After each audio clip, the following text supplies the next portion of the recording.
Maka dalam tahun ketiga, zaman Hosea bin Ela, Raja Israel, Hizkia, anak Ahaz, Raja Yehuda, menjadi raja. Ia berumur 25 tahun pada waktu ia menjadi raja, dan 29 tahun lamanya ia memerintah di Yerusalem.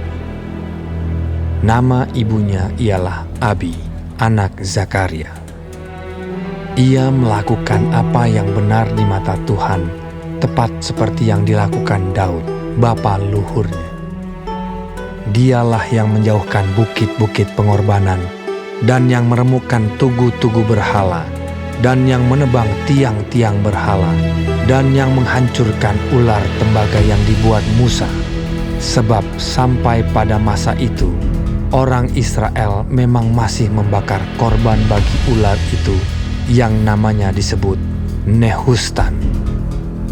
Ia percaya kepada Tuhan, Allah Israel, dan di antara semua raja-raja Yehuda, baik yang sesudah dia maupun yang sebelumnya, tidak ada lagi yang sama seperti dia. Ia berpaut kepada Tuhan, tidak menyimpang daripada mengikuti dia, dan ia berpegang pada perintah-perintah Tuhan yang telah diperintahkannya kepada Musa. Maka Tuhan menyertai dia. Kemanapun juga ia pergi berperang, ia beruntung. Ia memberontak kepada Raja Asyur dan tidak lagi takluk kepadanya. Dialah yang mengalahkan orang Filistin sampai ke Gaza dan memusnahkan daerahnya, baik menara-menara penjagaan maupun kota-kota yang berkubu. Dalam tahun keempat zaman Raja Hizkia, itulah tahun ketujuh zaman Hosea bin Ela, Raja Israel, majulah Salmaneser, Raja Asyur, menyerang Samaria dan mengepungnya. Direbutlah itu sesudah lewat 3 tahun, dalam tahun ke-6 zaman Hizkia. Itulah tahun ke-9 zaman Hosea, Raja Israel, direbutlah Samaria. Raja Asyur mengangkut orang Israel ke dalam pembuangan ke Asyur dan menempatkan mereka di Halah pada sungai Habor, yakni sungai negeri Gozan, dan di kota-kota orang Madai. Oleh karena mereka tidak mau mendengarkan suara Tuhan, Allah mereka, dan melanggar perjanjiannya, yakni segala yang diperintahkan oleh Musa, hamba Tuhan, mereka tidak mau mendengarkannya dan tidak mau melakukannya. Dalam tahun ke-14 zaman Raja Hizkia, majulah Sanherib, Raja Asyur, menyerang segala kota berkubu negeri Yehuda, lalu merebutnya. Hizkia Raja Yehuda mengutus orang kepada Raja Asyur di Lakis dengan pesan, "Aku telah berbuat dosa, undurlah daripadaku. Apapun yang kau bebankan kepadaku akan kupikul." Kemudian Raja Asyur membebankan kepada Hizkia, Raja Yehuda, 300 talenta perak dan 30 talenta emas. Hizkia memberikan segala perak yang terdapat dalam rumah Tuhan dan dalam perbendaharaan istana raja. Pada waktu itu, Hizkia mengerat emas dari pintu-pintu dan dari jenang-jenang pintu bait Tuhan yang telah dilapis oleh Hizkia, Raja Yehuda. Diberikannya semuanya kepada Raja Asyur.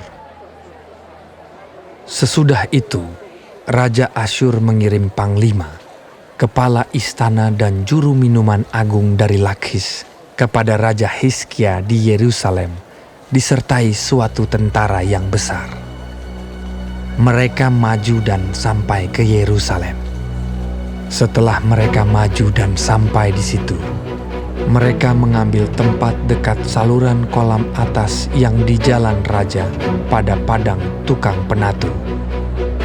Dan ketika mereka memanggil-manggil kepada raja, keluarlah mendapatkan mereka Eliakim bin Hilkia, kepala istana, dan Sebna, panitera negara, serta Yoah bin Asaf, bendahara negara. Lalu berkatalah juru minuman agung kepada mereka, Baiklah, katakan kepada Hizkia, beginilah kata Raja Agung, Raja Asyur. Kepercayaan macam apakah yang kau pegang ini? Kau kira bahwa hanya ucapan bibir saja dapat merupakan siasat dan kekuatan untuk perang? Sekarang, kepada siapa engkau berharap? Maka engkau memberontak terhadap aku. Sesungguhnya, engkau berharap kepada tongkat bambu yang patah terkulai itu, yaitu Mesir, yang akan menusuk dan menembus tangan orang yang bertopang kepadanya. Begitulah keadaan Firaun, Raja Mesir, bagi semua orang yang berharap kepadanya. Dan apabila kamu berkata kepadaku, kami berharap kepada Tuhan Allah kami, bukankah Dia itu yang bukit-bukit pengorbanannya dan mesbah-mesbahnya telah dijauhkan oleh Hizkia, sambil berkata kepada Yehuda dan Yerusalem, di depan mesbah yang di Yerusalem inilah kamu harus sujud menyembah. Maka sekarang, baiklah bertaruh dengan tuanku Raja Asyur. Aku akan memberikan 2.000 ekor kuda kepadamu, jika engkau sanggup memberikan dari pihakmu orang-orang yang mengendarainya. Bagaimanakah mungkin engkau memukul mundur satu orang perwira tuanku yang paling kecil? Padahal engkau berharap kepada Mesir dalam hal kereta dan orang-orang berkuda. Sekarang pun, adakah di luar kehendak Tuhan aku maju melawan tempat ini untuk memusnahkannya? Tuhan telah berfirman kepadaku, majulah menyerang negeri itu dan musnahkanlah itu. Lalu berkatalah Eliakim bin Hilkia, Sebna dan Yoah kepada juru minuman agung, Silahkan berbicara dalam bahasa Aram kepada hamba-hambamu ini, sebab kami mengerti. Tetapi janganlah berbicara dengan kami dalam bahasa Yehuda, sambil didengar oleh rakyat yang ada di atas tembok. Tetapi juru minuman agung berkata kepada mereka, Adakah tuanku mengutus aku untuk mengucapkan perkataan-perkataan ini hanya kepada tuanmu dan kepadamu saja? Bukankah juga kepada orang-orang yang di atas tembok, yang memakan tainya dan meminum air kencingnya bersama-sama dengan kamu? Kemudian berdirilah juru minuman agung, dan berserulah ia dengan suara nyaring dalam bahasa Yehuda. Ia berkata, Dengarlah perkataan Raja Agung, Raja Asyur. Beginilah kata Raja, janganlah Hizkia memperdayakan kamu, sebab ia tidak sanggup melepaskan kamu dari tanganku. Janganlah Hizkia mengajak kamu berharap kepada Tuhan dengan mengatakan, tentulah Tuhan akan melepaskan kita, dan kota ini tidak akan diserahkan ke dalam tangan Raja Asyur. Janganlah dengarkan Hizkia, sebab beginilah kata Raja Asyur, adakanlah perjanjian penyerahan dengan aku, dan datanglah keluar kepadaku. Maka setiap orang daripadamu akan makan dari pohon anggurnya dan dari pohon aranya, serta minum dari sumurnya, sampai aku datang dan membawa kamu ke suatu negeri seperti negerimu ini, suatu negeri yang bergandum dan berair anggur, suatu negeri yang berroti dan berkebun anggur, suatu negeri yang berpohon zaitun, berminyak dan bermadu. Dengan demikian, kamu hidup dan tidak mati. Tetapi janganlah dengarkan Hizkia, sebab ia membujuk kamu dengan mengatakan, Tuhan akan melepaskan kita. Apakah pernah para Allah bangsa-bangsa melepaskan negerinya masing-masing dari tangan Raja Asyur? Di manakah para Allah negeri Hamat dan Arpad?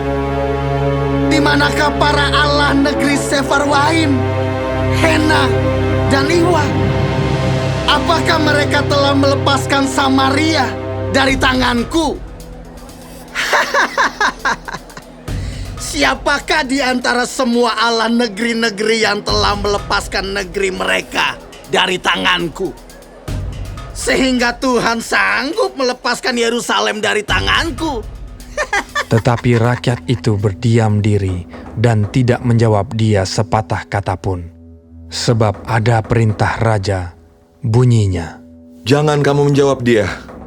kemudian pergilah Eliakim bin Hilkia, kepala istana, dan Sebna, panitera negara, dan Yoah bin Asaf, bendahara negara, menghadap Hizkia dengan pakaian yang dikoyakkan, lalu memberitahukan kepadanya perkataan juru minuman agung.